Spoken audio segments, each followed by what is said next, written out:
truth teller. Right here, this dude. And it's Epstein updates. We're going to give him a shot, see what kind of conversation they had. I think this was kind of late last night. I'm just going to keep it. But yeah, do me a favor, retweet the space. We're going to get into benign birth. ADL, I just wrote BB for obvious reasons, just because, well, after what happened with the Guadalupe space, going as glitchy as it did, I'm just going to keep it abbreviated, but just so you guys know what that stands for. Yeah, Tyler should be here in a bit too. We'll see how long he lasts though, because I know he's been doing his long-ass space on, asking about anything, which can be exhausting. I think he had some technical issues as well.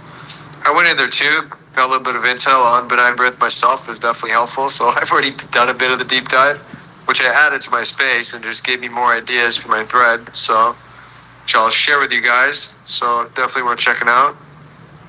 Let me put that in the nest actually.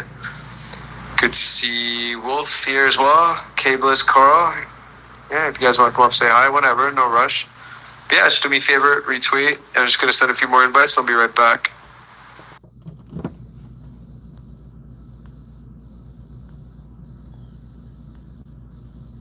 Chat with Keith about that in the back channels. That's me earlier. They asked me to go in. Zionist relations with Nazi Germany. Like, get the fuck out of here. I just get tired of seeing that. It's like, I had a chat with Keith about that in the back channels. That, look, just because the deal was made in 1933, when the National Socialists first came to power, having to deal with all the challenges they had with their, crappy economy because of the Great Depression and because of the massive debt they had to pay because of the Treaty of Versailles, $6.6 billion, and high inflation, which was hyperinflation and massive unemployment, millions of people on the street and homelessness. Yeah, what'd you expect? Yeah, they made a deal so this way they could help ease the international boycott Judea had organized. So, I mean, they had a gun pointed at them. So, Palestine was even the first choice. They were going to send them to Madagascar. There's 60,000 Jews out of like 500,000. And that's supposed to be what? Their contribution towards Zionism? It's not Zionism. They just want to kick them out. So, there's only a fraction of them. Most of them went to other countries in Europe, and they also went to the U.S. But yet there's this myth going around that Hitler is somehow working for the Jews, financed by Jews, and all this other bullshit. But I mean, with those space hosts, they're just there to mislead, to lie, to gaslight. They don't tell the truth. That it just their narration really doesn't add up. Because you just can't have it both ways. So if Hitler's working for the Jews, why would they be okay with him arresting 3 separate Rothschild members in Germany and Austria and France? How does that add up? Make that make sense? How would they be okay with him cutting out the central bankers and issuing his own currency? It wouldn't be cool with that. Why would there have been World War II? And if Hitler really just wanted to wipe out all the Jews, what would have stopped him from doing that when he first took power in 1933? Why would he allow them to just leave and take all their assets with them in 1933? And that lasted all the way through to like 1940 or so until, they were in a state of war, and then it ended. So he's just being reasonable. And anyway, people are they're going to lie and gaslight. So, but yeah, I just thought I'd mention that space since it's happening and I was told to go in, even though it's a complete waste of time. Because they're just distracting from the fact that it was the Soviet Jews, in fact, who were the ones that committed all the crimes, such as the Holodomor, such as gassing people, murdering people systematically. But that's not a conversation they want to have, because in their mind, the Soviets were the heroes somehow, and Stalin was a hero and not a Jew, even though he was. By the way, Carl, if you want to come up, I do have my thread on Stalin ready. I'll actually throw that in the nest. Let me get it. We can discuss that at some point too, since you said you needed help with that. Okay, sure, we can talk about that. There's actually a lot. I've been to a lot of posts on Stalin and how he led and how many people he killed during his Great Purge. This whole notion that you have to kill hundreds of thousands or millions of people just to be able to industrialize. It's like a sacrifice that had to be made. What? Because you can't industrialize unless you murder people? Like, how the fuck does that work? That's why you're starving them to death and exporting their freaking food, which they were just essentially stealing. So, let me see. Are you talking about Sarah space? Well, I mean, who else is, bro? I don't drop names, but yeah, I'm putting my down stuff in the nest. I'll go through it in a bit before I get into B'nai B'rith, which has played an influential role for a long time. So, let's see. I have so much, man. I'll just try and find stuff. Can I say something about this communists? Yeah, go for it. Sometimes I debate with Palestinian communists. Now, I can get like crazy. Like, are you so stupid not to understand that being a communist is parallel, is the same as working against yourself and for the Jews? Because I've never seen a communist naming a Jew. Never. No matter if they will always defend the Jew. Whether you are a Palestinian communist, like that your own parents were modeled by Jews. Okay? It's like inherent in this ideology. Okay? And they will worship Jews. Some of them will worship, I don't know, Hannah Ardent, whatever name, and Troitsky, etc. And they will be, now this is funny. On the one hand, they will say they are pro-resistance, right? On the second hand, on the second hand, though, they would say, wow, forgot my, I'm too tired, I forgot what I wanted to say. They would say they would be ashamed and apologize for Husseini meeting Hitler. Okay, like they would speak badly of him. Now, this is ridiculous. Like, if you are pro-resistance and Palestinian, how can you be ashamed of Haj Husseini? How can you be ashamed of him? He is a guy that wanted to save you, okay? And guess what? He couldn't go to the communists because the communists are, they were Jews, okay? They are the first entity to recognize the Zionist entity, the Jewish entity, right? So he could only go to Adolf Hitler. So, but their narrative of Adolf Hitler is what the Jews told them to think about Adolf Hitler. So you have a guy that is pro-resistance, okay, apparently, and he would say and think whatever the Jew tell him to say and think, like the mind is occupied. And he will apologize for his own heroes, like Husseini. He will oppose him, okay, his own heroes, because the Jew doesn't like him and he doesn't understand it.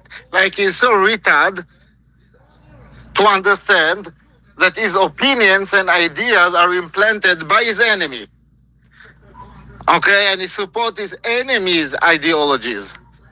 Okay, and all the grifters that come here, you mentioned, I will not mention the name, I'm sure you know who I'm speaking of, because you mentioned, these are grifters, are narcissists, people who cheated their own husband, neglected their own daughters. They come, they don't care, they have no principle, they have nothing. They speak about something, about stuff like Russia or Ukraine or Palestine and Israel, only for the sake of their own benefit, to grift, to take donation for Donetsk and steal the donation of Donetsk, etc. Okay, and propagandists for a state.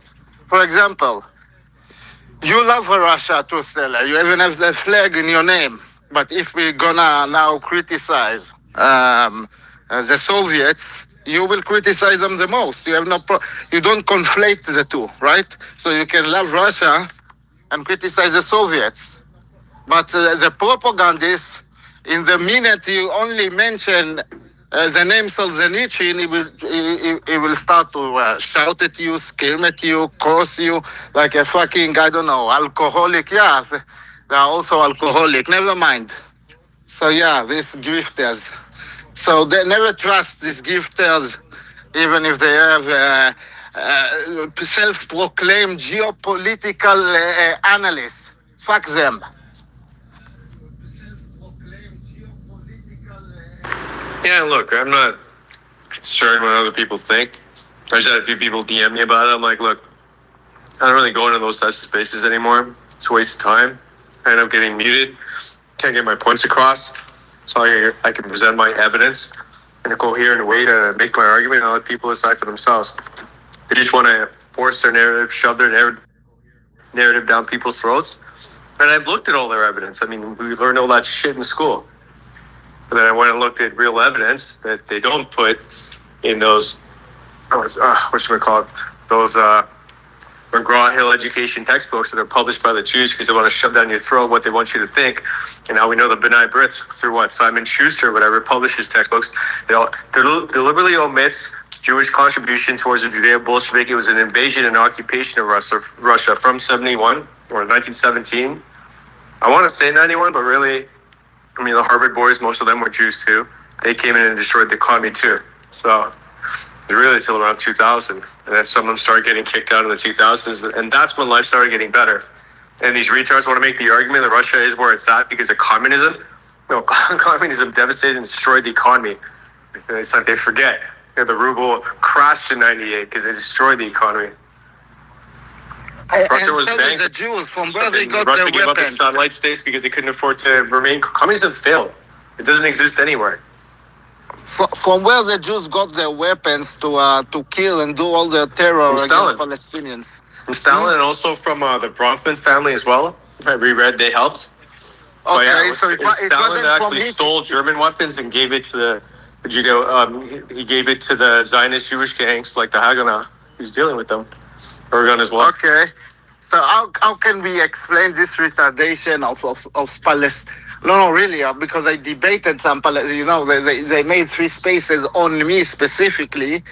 Okay, like trying to like speaking shit about me. Okay, never mind. So why? Because I'm pro-resistance. Now they claim to be also pro-resistance. Now it's funny. Like I cannot explain this retardation. Like No, but I don't think they are pro-resistance. They are pro-PA. No, you have even pro-resistance. Okay, never mind. I will tell you in DM. I don't want to say names. Okay, you have even pro-resistance. Totally into communism, to the version of communism that also Talking about like Jackson Hinkle and Haas and all that. Even one that involve hating whites, so they become anti-whites, okay, etc. Like the only people who can, like, are you morons?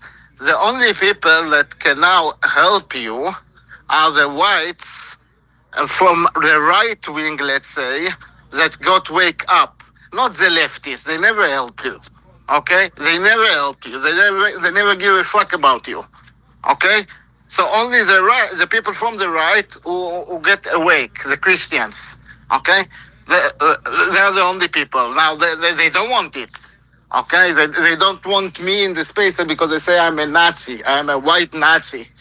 Okay, so it's just funny. Like, who gave weapons? Hitler gave weapons to the Jews to kill you and your fathers and kick you out of your land? Or what did the communists? Well, sorry, it wasn't letting me unmute. You know that Hitler had a plan to liberate Palestine in 1941 that he was going to execute on. He just didn't get a chance to. So they don't talk about that. But yeah, he was against... Yes, Operation Atlas. Yeah, he was against the Jewish state because he said it like I was saying, like Bobby Fischer said, that if the Jews were to establish a homeland for themselves, it would just be their criminal enterprise where they could operate freely and lawlessly to, well, not only wipe out the indigenous inhabitants of the land, but also, run their usury, their degeneracy, their communist ways, set up all their criminal enterprises like their brothels and their loan sharking businesses, and what else do they do? Organ harvesting, of course, and slavery too. They enslave people. This is what Zelensky's doing right now in Ukraine. So, which funny doesn't get talked about enough. So I discussed it yesterday.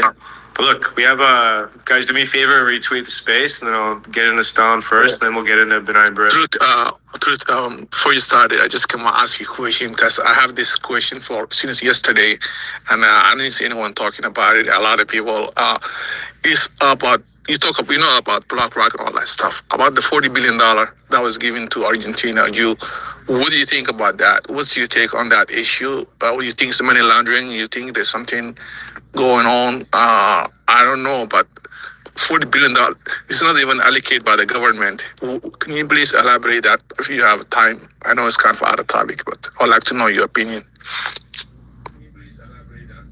So I discussed this already a couple times, and look, when they installed Milei in power, Argentina's had a debt history of like 200 years, where they've basically had to claim bankruptcy a few times to get bailouts. This is yet another example, and that's because they've got a lot of assets. They have human capital. They could easily be like a superpower within the region, which most people can't see, could never imagine that because of how they performed. And this is because they've been deliberately sabotaged. They won't let them operate a free economy and allow them to develop themselves in their industries because they would easily be able to compete with the US. And that might sound like a tall statement and foolish thing to say, but people will know what Argentina is actually capable of because they've never been able to realize the true potential because they've been, again, relegated and destroyed economically by these vultures, these financial terrorists. So, I mean, they took their first loan in 1821 when the Rothschilds first took power in the UK.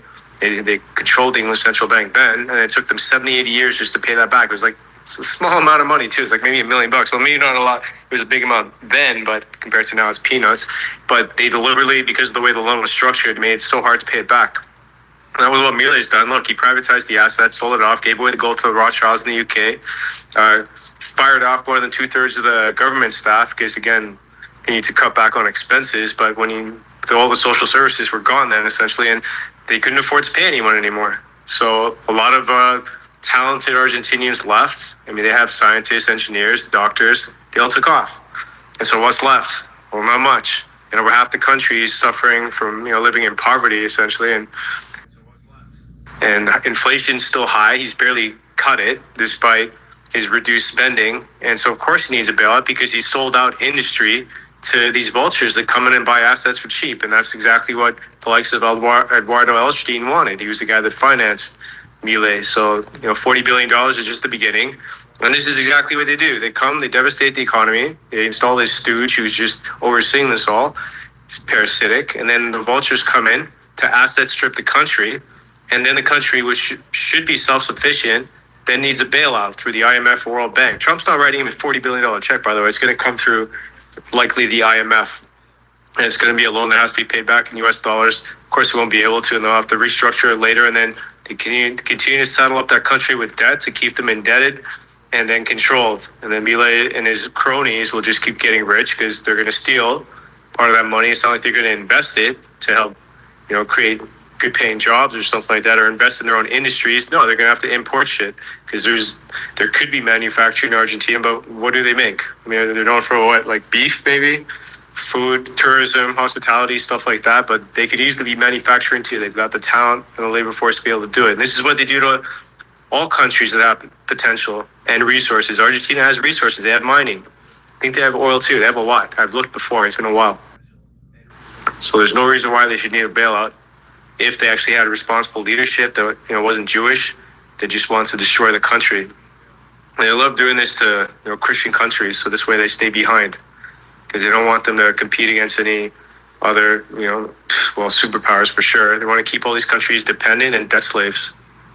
So I wrote a long thread about Argentina because it's a special case, and they've been sold out by neighboring countries too. Had other dictators installed, like when Pinochet was in power for like 40 years. Chile sold out Argentina too. When the UK came in and attacked that island, whatever it's called, can't remember the name right now. So too many things to talk about tonight. Stalin and then benign Brit, those are each topics right there. What was it? That's Falkland Islands, I think it is. Yeah, it just came to me. My fucking brain, huh? That's what happens when you don't watch TV, no Netflix, no sports entertainment. You can draw on the archives. There's like a shorter distance within the neurons. You create bigger neural pathways. And I'm not saying that to brag. Try it. I swear, your brain just works way better when you clear out your bandwidth of all the crap. Like knowing the names of the Kardashian sisters, which I'm slowly forgetting, by the way, which is a good thing. What's up, Joey? Go ahead.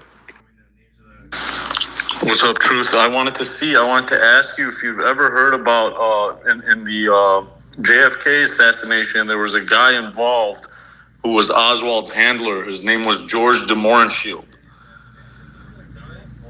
Have you heard of this character before? Reuben Efron was actually Lee Harvey Oswald's handler. He was a Jew. He's a Mossad agent, and he was the one that was intercepting his mail and keeping a close eye on him.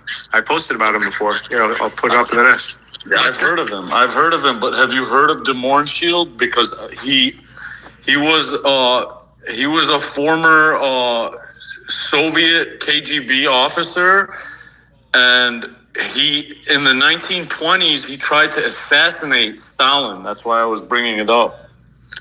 There's a couple Stalin-related things that I would like to bring up tonight. Maybe when Ava comes, I'll ask her about the Mohrenschildt. But I'm sure you've heard about Stalin's time in Yerevan and how he gave Artsakh to Azerbaijan. Hey, he fucked over Armenia. So look, Artsakh didn't exist. Now listen, you know I don't like the USSR, but they didn't create that problem between Nagorno-Karabakh. They just accepted the reality. I mean, it happened like in around 1920. They obviously didn't help it either. And then they just didn't do anything about it either. But they could have. It was a choice not to. But I mean, they were too busy killing their own. So it's not like they were helping anyone. They were fucking over their own country to start with. So what expectation you have for Armenia? They hate Christians. Dude, I'd be remiss if I didn't point this out. They were absolutely also supportive of the Armenian genocide. So they stood by. So, which was going on by the Young Turks, right? They're the ones leading the charge. The Pasha brothers, Ataturk, who's a Jew himself, among others.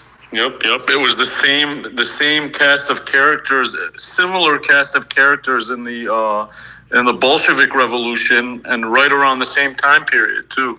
A couple of years later, they first exiled the Tsar and his family, and then about a year later, they went in the middle of the night and murdered them, including the children.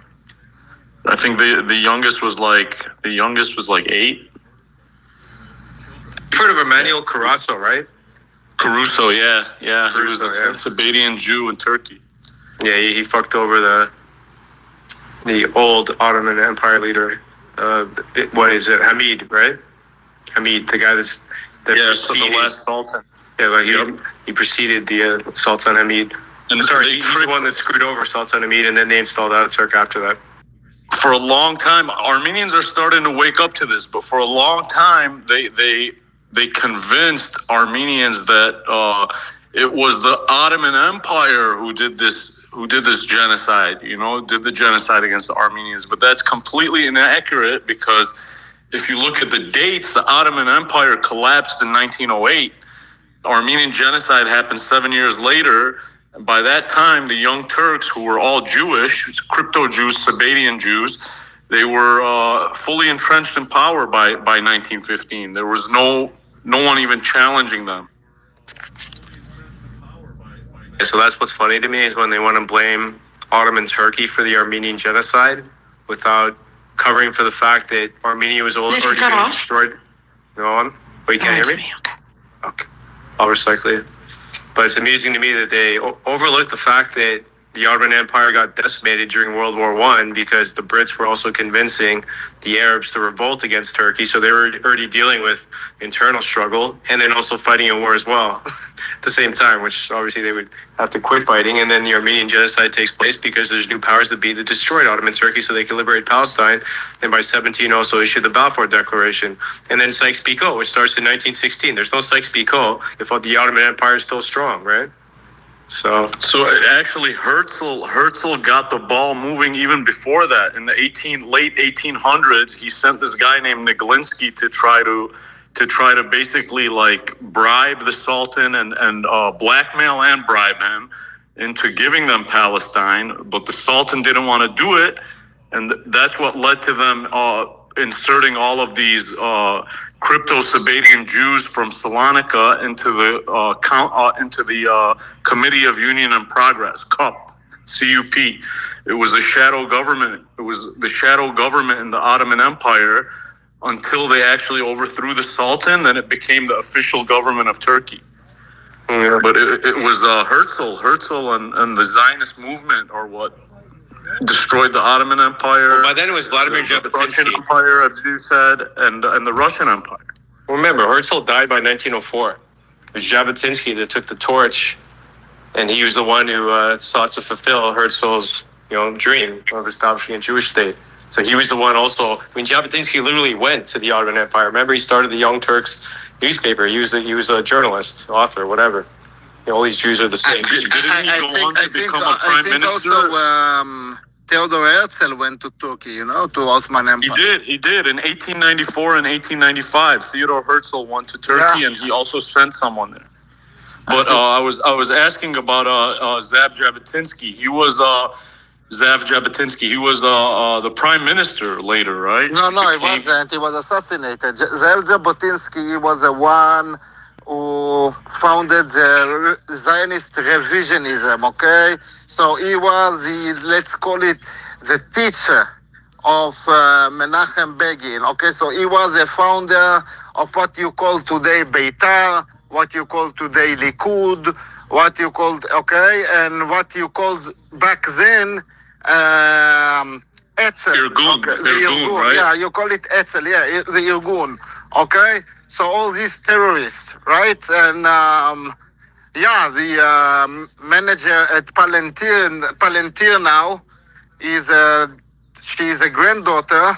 Okay, she's a granddaughter of lifelong friend of Menachem Begin. He was a terrorist in Irgun, and he was a disciple of Jabotinsky. And she's now, I don't know, CEO or something in Palantir. Right, so yeah, it's great for America. Can I ask Truth Teller a question before we start with his space? Sure, go ahead. Okay, so before I make a disclaimer, don't speak about communism because it wasn't real communism. Okay, communism is good. It wasn't real.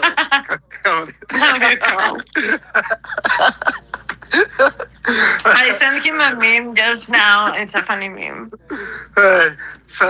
Truth Teller, I have a question because I respect, like, as a teacher, Dr. David Duke, okay, as a teacher, as a mentor, as everything, okay. He was the first one to enlighten my little brain, okay. It was long ago. Now, I heard him like some years ago in an interview saying that Stalin, like, in the end, he understood that there is a Jewish problem, and he cracked down on Jews. So this is confusing subject because I will never say, oh, David Duke now is compromised or something like that. I will never say that. It's his opinion. Everyone has a right to have his opinion. Not everyone that say opinion that people. The problem with us that if someone say opinion we don't agree with, we immediately say, he's compromised. He's a Jew. Blah blah blah blah blah blah blah. And this, I think, it's not it's not a good way, right? If someone is really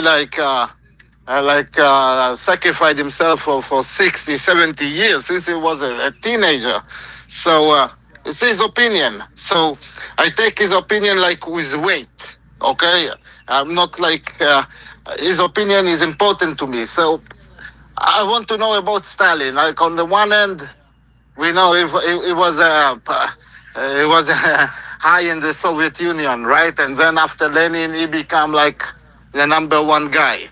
Okay, as you say, he spoke even Yiddish. As you said, he married a Jew. Kaganovich, I think you said, or something like that. But on the other end... Yeah, sister. The sister of Kaganovich, okay. But on the other end, he cracked down on Jews in the end of his career. So he even killed Trotsky. So how can we understand what is going on? Yeah. All right, so let's get into all of it. So let's start with the beginning. So Stalin's mother was from Ossetia, which is the Khazarian region, Jewish part of Georgia. And yeah, there were a lot of Jews there. And this is why Stalin actually changed his surname, because Jews during that time of the Tsar, they were relegated to, as I mentioned before, the Pale settlements. And so a lot of them, they would convert or pretend to convert, change their names to blend in because they're very good shapeshifters. And so, his real name was actually Djurgashvili, which actually means son of a Jew. In Georgia, of course, people try to lie about the meaning of his name, but that's actually what it was. They also claim he went to seminary school. He actually got kicked out of seminary school, every seminary school he ever went to. And he never became, a minister, priest, pastor. He never became any of those. So this claim that he was some devout Christian is a lie. That was just for show. It was actually Jews that paid for his schooling.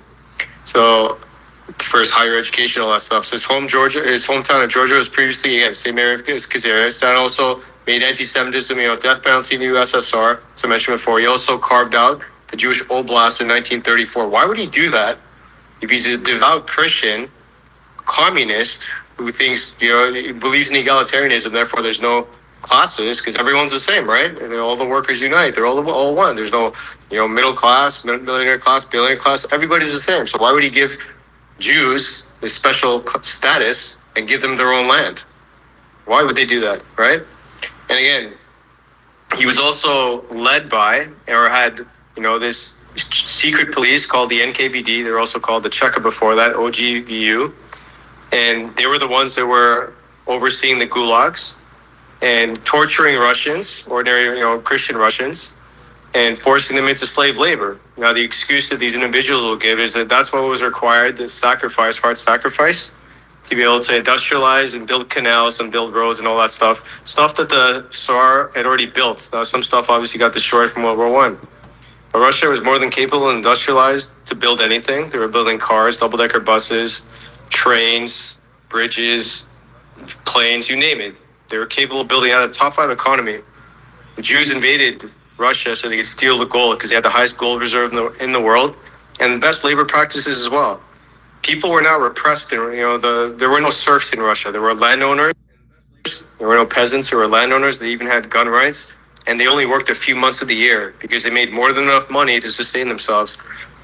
The Jews come in and destroy all this, impose their degeneracy, legalize LGBTQ, homosexuality, and they spread their degeneracy, filth, and of course their communism. And then they also have to rely on debt because they borrowed money from Jacob Schiff, Max Warburg, Armand Hammer, and Jewish banksters to fund this invasion in the first place. I mean, Trotsky literally came out of New York.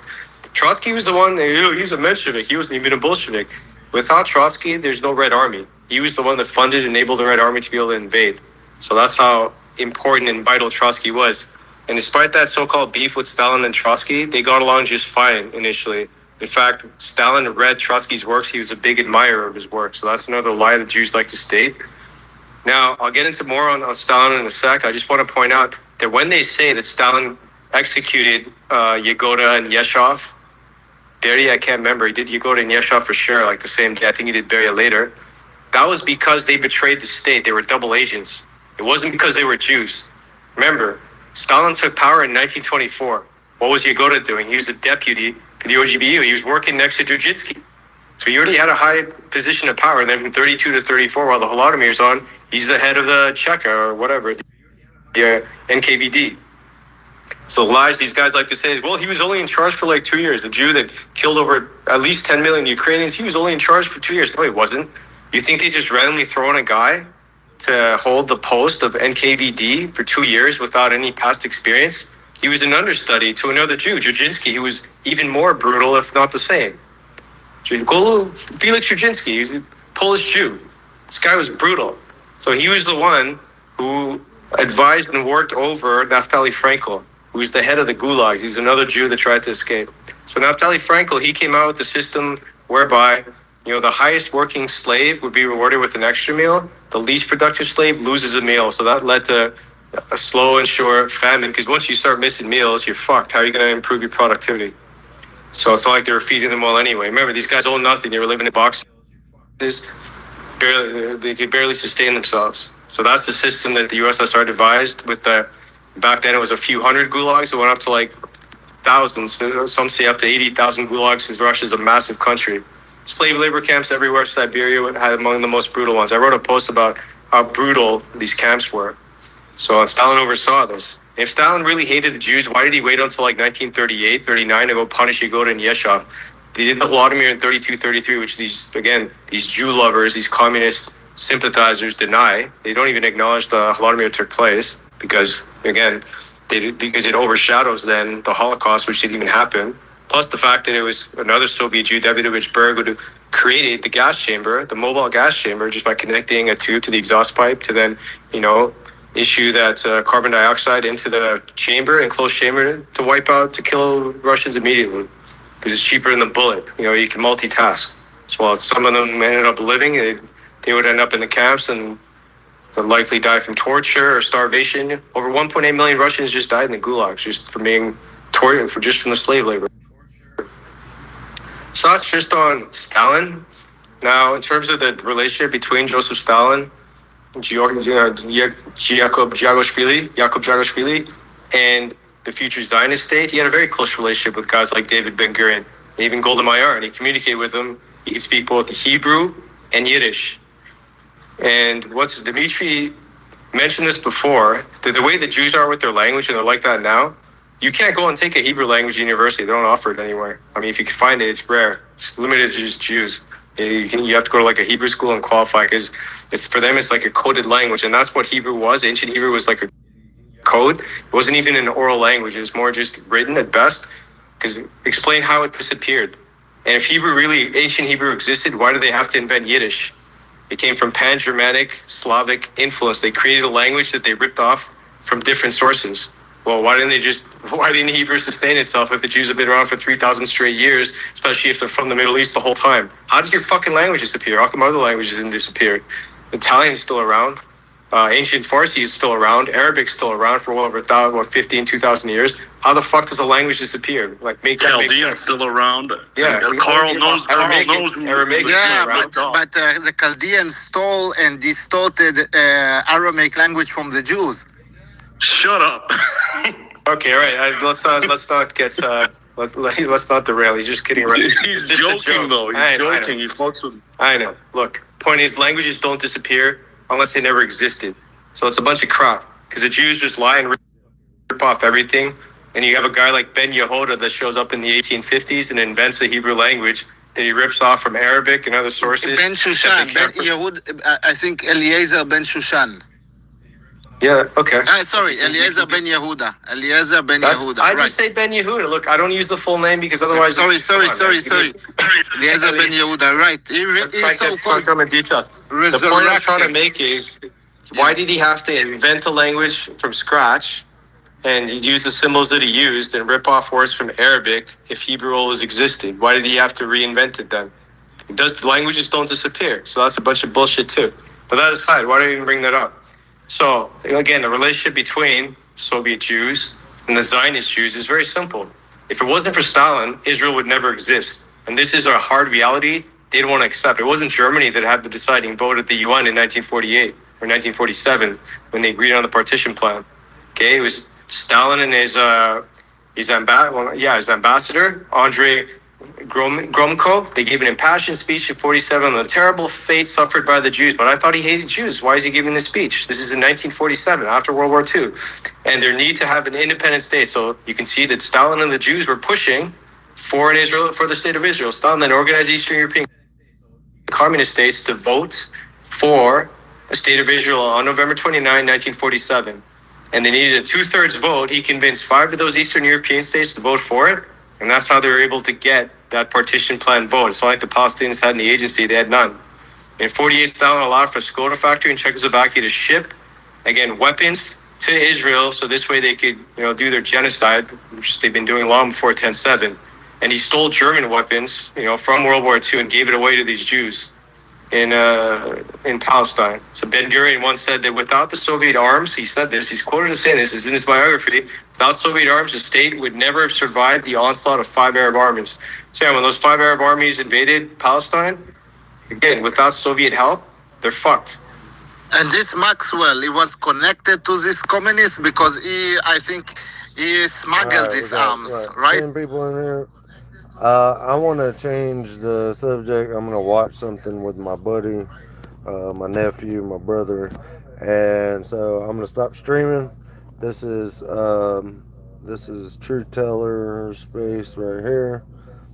If you want to listen to the rest of it, pretty interesting. I'm going to go listen to the history written by Daryl Cooper, Fear and Loathing in Jerusalem, to get a little bit more backstory on this history that's going on right now.